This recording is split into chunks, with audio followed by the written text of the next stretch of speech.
Good morning, people of the internet. You're listening to Debi Radio 79.5 FM, a podcast where we discuss the movie Grosse Pointe Blank, 1 minute at a time. I'm Dev. And I'm Hugh, and on today's show we will be looking at minute 35, in which Martin hits the street and we catch a glimpse of the lethal Felix La Poubelle. And joining us on today's show, we have Bubbawheat for his final appearance this week. And hey, Bubbawheat happy Friday, everyone.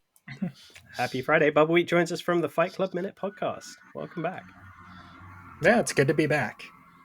We get to finally catch a glimpse of Benny Urquidez, aka Felix La Poubelle, Felix the Dustbin. And we also make a clear cinematic link here that Martin Blank actually does recognize that the NSA agents are there also watching him. I don't think that's been called out quite as explicitly up to this point, but he kind of cottons on. Yeah, there's kind of, he glimpses that, you see him looking their way a lot, but the way the editing makes it, as you say, there's a slight degree of uncertainty as to whether he's genuinely for sure clocked them. He seems to be more focused on Debbie and what she's saying. But now we know he's definitely sure of them. Especially the way they pretend to not be watching him. Oh dear, they really are terrible at their job, aren't they? They've gotten lazy, right? Like, the only reason I think they kill the people they're told to watch and deal with is because they don't want to have to do any, interrogate them afterwards or put them in prison or do the paperwork. It's like, they're dead. Yeah. Let's move on. Oh dear. It's like you almost expect them to start whistling. Yeah. That level of cliche. Just spotted Kenneth McCullough's K. Todd Freeman's character as Martin Blank looks over at them. He kind of slouches down in the chair a slight bit, as if that's going to help in any way. Like, it's a little late. Oh dear, the incompetence. Oh, it's wonderful. It is the thing, isn't it, in this kind of film, right? The hitman is the professional, and then the government guys are the incompetent ones. But actually, let's be honest, there's everyone to one degree or another here is incompetent in some way. I think they sell that pretty well, right? Like, nobody is super suave. Yeah. Martin Blank is. He tries. But there are definitely moments. Yeah. We've watched him mess up already, and how he handled that. Yeah.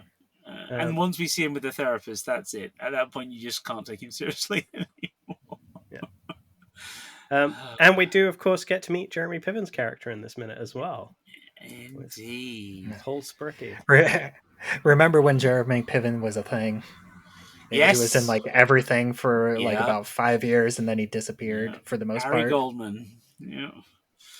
Yeah, it was all entourage more than anything, wasn't it, that did it for him? It was like everyone just saw that as his kind of character. But funnily enough, he had a very interesting follow up over here. He became part of the whole period drama thing in Mr. Selfridge. You guys ever heard of that? That's right. Yeah, I watched it. Yeah. I mean, that's 3 years. That was 4 years. 2013 to 2016. That's quite a long running series. So. I do sometimes wonder if that was his way of getting away from whatever was going on with his career in Hollywood, because it allowed him to just kind of spend time over here and just kind of slot into a quieter lifestyle. Yeah. If you haven't seen that, Bubbawheat, it's worth watching. It's actually a pretty good show. It's about a British department store at the turn of the century into kind of First World War. And it's one of the biggest, most famous department stores. It's the British equivalent of Macy's, really. Yeah. Okay. It's actually on Regent Street, right? Not Oxford Street, but in the heart of London's shopping district. And it's very dramatized, a little over the top, but very, very well done. Yeah, I mean, it allows it fills the Downton Abbey urge for people who were missing Downton Abbey, you know. But it was done. But it was. I would argue it was slightly better done. But also, I think Piven's really good in it, and I think that's. That's the important bit here, because it comes definitely at the end of all of these huge, big American movies, and he suddenly just kind of lands up here, and his career has been a lot quieter since then. I think the big things that I remember him from was PCU and I watched Ellen whenever it was on. He had a big role in that show, and also he did a short-lived one season show called Cupid, where he played the main character who either was the living embodiment of Cupid, or he was a mental patient who thought that he was Cupid. And the series, I don't remember if it's ever definitely leaned one way or the other, but it was like a romance between him and his psychiatrist who was like assigned to his case. And it was all about him like setting people up in each episode and like playing Cupid on Earth. And then there was always that underlying issue. Is he really Cupid, or is he just a crazy person that thinks he's Cupid? I like that as a premise for a film, actually. I think that's... So this is weird. I'd forgotten I'd actually first seen him in looking at his career. I think I must have first seen him. He got a tiny role in The Grifters, but I think the one where I read, and actually he's got a small role in White Palace as well. But the one I think I really remember him from is Singles, because that's still one of my favorite '90s movies ever. That's a film that if I did a movies by minute podcast myself, I would probably pick it just because of everything that goes on in that film and where it's set and what it's about and the music. You know, there's very few films that capture a particular moment in time, and I'd completely forgotten he was in it. But I'm looking at his credits, and I'm like, yes, he is. But you're right about the Ellen, because I remember watching Ellen all the way through. So yeah, he did. He was on his way up, wasn't he? When he hits Grosse Pointe Blank, he's done some big things, but he's not been noticed, so to speak, has he? I'd forgotten he was in Very Bad Things, and I love that film. Yeah, Very Bad Things is great, isn't it? Mind you, that's a film that's been forgotten quite generally. I mean, that's like a film that needs, reassessing again. Yeah, and it is. I think it has always been a little underrated for a film. Yeah. But yeah. I didn't realize he was in Runaway Jury. I still can't think who he plays in that. I've seen a couple of people I know who are big movie fans on Facebook were discussing Runaway Jury recently, because like some of them have forgotten it completely, and they're like, we can't remember it, I'm going to go rewatch it. Oh no, I couldn't get through it. 12 to 20 minutes. I was like, I don't remember it being that bad. I quite liked it. I thought it was quite interesting. But then I read all the Grishams at the time, Yeah. I don't think any of the films are actually as good as the books, but then that's because there's a cynicism in the books that they try to dispense with in the films, so that you always have somebody come out on top at the end as a good guy. The Firm has got one of the stupidest twists ever in the movie to make it different from the book, and Pelican Brief decides that it hasn't got the courage to allow a black and white affair on screen, so Julia Roberts never gets to actually shag Denzel Washington, and you're like, that's kind of the point in the book, and you're missing it. And there's a couple of other things, and you can work through them, and you get to the Runaway Jury, and by that point they were just like, I don't know, 3 or 4 Grishams around, or, heading to the screen, and it was just like overwhelming fatigue for some people. But I think the films themselves are still individually very well made. I mean, it's like the rush of Stephen King's 20 years earlier. You get really good people working on these films, and whether or not they're good adaptations of the book, they are good films and worth watching in and of themselves. So. But Runaway Jury was pretty late in that run of Grisham's, though, right? Yes, it was. Yeah, and that's what I mean. I think fatigue had set in. Yeah. But the thing about Piven is he kind of embodied a certain, and again, I think this is where the entourage bit comes in there with Ari Gold. There was a certain kind of fast talking. Not all of the characters have arrogance, but some of he embodied a certain type of arrogance, shall we say? A certain, not quite Napoleonic complex element, but there's an interesting run of characters he plays through Smoking Aces, Rock and Roller, The Goods, And you kind of got to know he got himself stuck in a rut, I think, and it's kind of really refreshing to go back and see him in Grosse Point Blank because it feels like you're at the start of him discovering his on-screen persona. Yeah, I thought it was interesting. I was looking through his credits, and just because the way that IMDb lists things, a lot of times it's lists them based on the most recent episode, and because Ellen was like a long running, and it's been ages since I've actually watched Ellen. He actually did a bunch of like one-off spots, like crossover episodes on other sitcoms. Like he appeared on on an episode of Coach and Grace Under Fire. Yes. As his and the Dana Carvey show as his Ellen character, because so he's credited as Spence Kovacs. And like I was scrolling up from the bottom, and I kept seeing Spence Kovacs, and I was like, where did Spence Kovacs come from? And then I was like scrolling down, and I couldn't find it. Was that a movie character? And then I had to scroll back up, and then I hit Ellen, and it's like, oh, it was his character from Ellen. But Ellen was listed higher because it lasted longer than the other shows. It's just so weird. The IMDb thing is just so weird when it does that. I've never understood the point. Like, just put it where it's supposed to be for that person. But hey, I don't think it ever was really intended for TV, and they've just not executed well on it. IMDb is an interesting for one of the top 10 most used websites in the world. It's an incredible bodge job of things that don't work. But then as any crowdsourced information platform tends to be, right? Yeah, absolutely. It is the perfect example of it. I can actually remember the point at which it switched over to being, which they pursued its use by professionals so that it could be more accurate. Because I think I was in that would be going back to when you and I met, Devin, when we were in the film business, and it's kind of like, I can remember getting set up with a login and everything with it so that I could do things for the companies I worked for, And then they separated that out into IMDb Pro, and suddenly it was like, oh, well, the other one can just go back to and let it go to hell again. Yeah.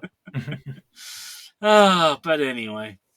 So what do we make of Piven's introduction in this? I always felt like this was a really awkward interaction, and I mean, I guess it's meant to be, right? Like, these are two guys who haven't seen each other in 10 years. One of them doesn't even remember the other one. The first, Blank doesn't remember Paul for a long time. Paul is not quite sure it is actually Martin Blank, because Martin Blank up and vanished. Yeah. But it's still, even for all that, it feels a little off. It's also like almost it has the tension, because it's Martin Blank walking down the street has this tension of him walking past these two potential assassins, the one, the one foreign assassin, which that's the first time we see him, but the way that the film sets it up, it's like that's clearly an assassin that's and they're making each other, and he's not going to kill him right now because it's in the middle of the day in public, but they clearly recognize each other. And this is like you said earlier, this is where he absolutely makes the two government agents that are following him. And then and then Paul calls out his name, and he does this turn where you can see him like almost reaching for a gun, but he smoothly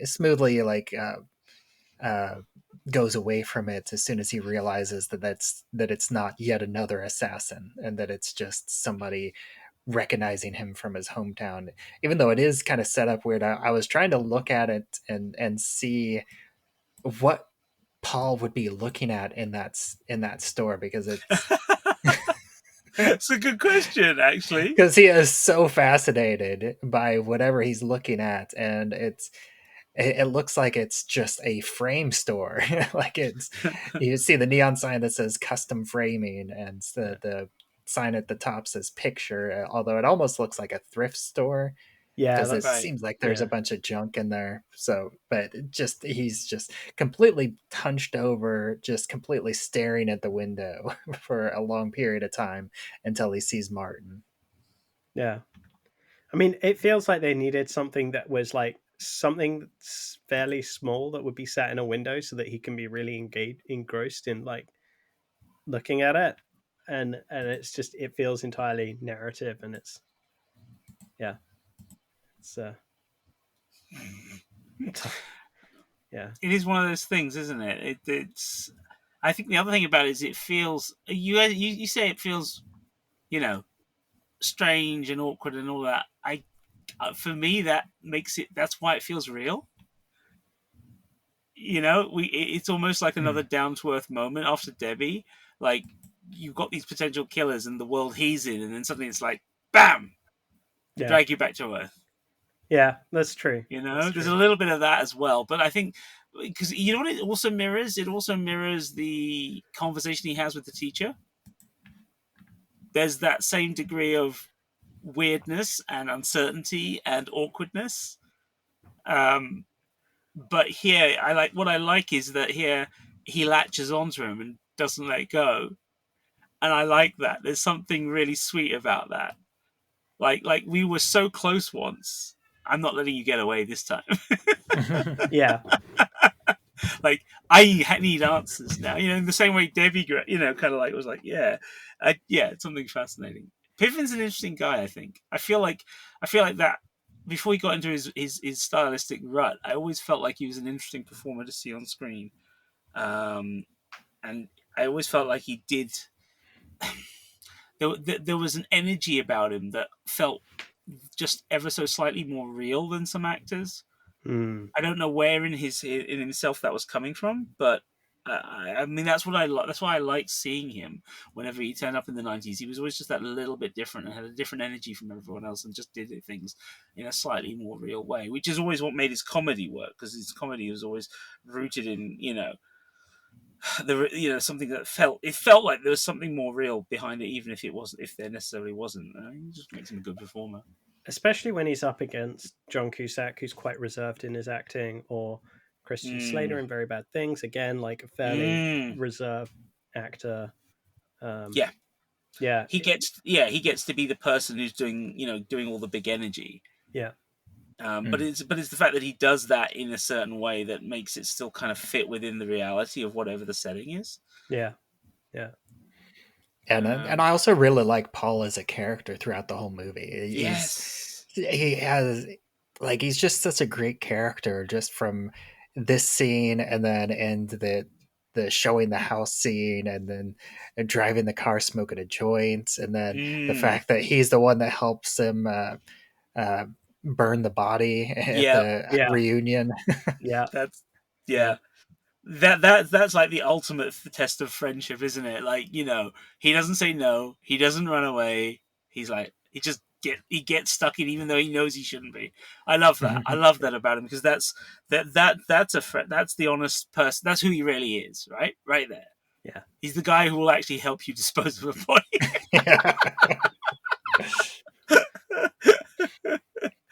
Oh dear. But wonderful stuff. It is, and again, all starting from such a small place as well in the film. Could have gone any direction. Yep. So that, I think, this minute cuts off just slightly before I want it to. I'm waiting for that the Bob DiStefano conversation to happen, and we don't quite get there yet, and it's killing me. No, sorry. I also think that, okay, I've got one more thing on this. Is like literally just bang on them on just as we hit the end of the minute, the actual conversation they're having, in terms of what they're saying to each other. Let me just move that forward to the subtitle. Come on, I've expected you to come back into town with feral wreaths and paper pants, right? Yeah. This whole idea of, we already joked about the whole business of, not believing him when he says who he is and what he does. But there they are, both in suits and ties, and clearly both doing okay professionally, although obviously Martin looks like a funeral director. But the whole idea of the cult, and the whole idea of no money in it, says like the cynicism about joining a cult. Like, what? No money, and it says you. And like, wait, what? What do you know about golf that we don't? You know. But then also, you know, look at you. You've gone faithful. I mean, that whole thing of, again, what we were saying in a previous episode about clothing and color coding, and you know, what it tells us not just about the characters, but also the sense of class as class distinction as well. You know, these guys have. Yeah, they're not the guys they were at school anymore, and they're not in the ill-fitting suits for the ball. You know, they're looking good in, you know, decent daily office wear, and they don't need to say a lot to know. I mean, the way they're looking each other up and down, checking shoes out, everything, you can tell. You know, there's a lot being done by the actors just as we hit the end of the minute. They're both visually doing a lot in addition to the dialogue to sort of sell how these characters work and how they reconnect very, very quickly and reassess. Yeah. Mm-hmm. Well, any parting thoughts, Bubbawheat? I don't think so. I had a lot of fun watching the whole movie. It was great it's always great to have an excuse to go back and watch a great movie. I really enjoyed it start to finish. I like seeing again, like some of the actors that popped up from the 90s sitcoms. I remember like Jeremy Piven, and later on in the movie Jenna Elfman from Dharma and Greg, and was so much fun. And then Debbie's father also played, I believe, her or I think it was Greg's father in that sitcom as well. He did. Yeah, good point. I love him as an actor too. He's so great. Just seeing all that, and this was a really fun movie. So thank you so much for letting me come on and giving me an excuse to watch this great classic movie. Thank you so much for joining us, and I'm glad we got to persuade you to watch this movie at long last after seeing myths of exploding microwaves debunked on Mythbusters. Yeah, that was a good Mythbusters episode. Okay, folks, this was minute 35 of the Grosse Pointe Blank podcast, Debi Radio 79.5 FM, featuring your co-hosts, co-writers, and co-producers, Dev Savagar and Hugh David. Today's guest was Bubbawheat of the Fight Club Minute podcast. And where can we find you, Bubbawheat? As I've said every day this week, I'm primarily on pretty much all the socials out there where I am at Bubbawheat. And going back to my kind of my main project, I'd like to think is my Fight Club Minutes. We are doing the same thing that you guys are doing, covering Fight Club Minute or Fight Club 1 minute at a time. Although we're at a little bit of a slower pace, only doing 3 days a week, releasing Monday, Wednesday, and Friday. And you can find that on all the podcatchers. Just search for Fight Club Minute. And we're also part of the Rabbit Hole Podcasting Network, which you can find at rabbitholepodcasts.com, where I'm on there with a bunch of other podcasts covering movies, TV shows, board games, books, so many different podcasts, and they are all fantastic. Awesome. You can find us on all good podcast players, as well as YouTube, X, formerly known as Twitter, and Spotify. We're at Debi Radio on all of those. And our website is also debiradio.com, and it is Debi spelt DEBI in all of those cases. And if you want to have a conversation with us, please find us at the Facebook listeners group, Debi Radio 79.5 FM Fan Club. That's once again DEBI Radio. Sure was clear that all of this was new. Concentrating hard like a little girl, smoking for the first time.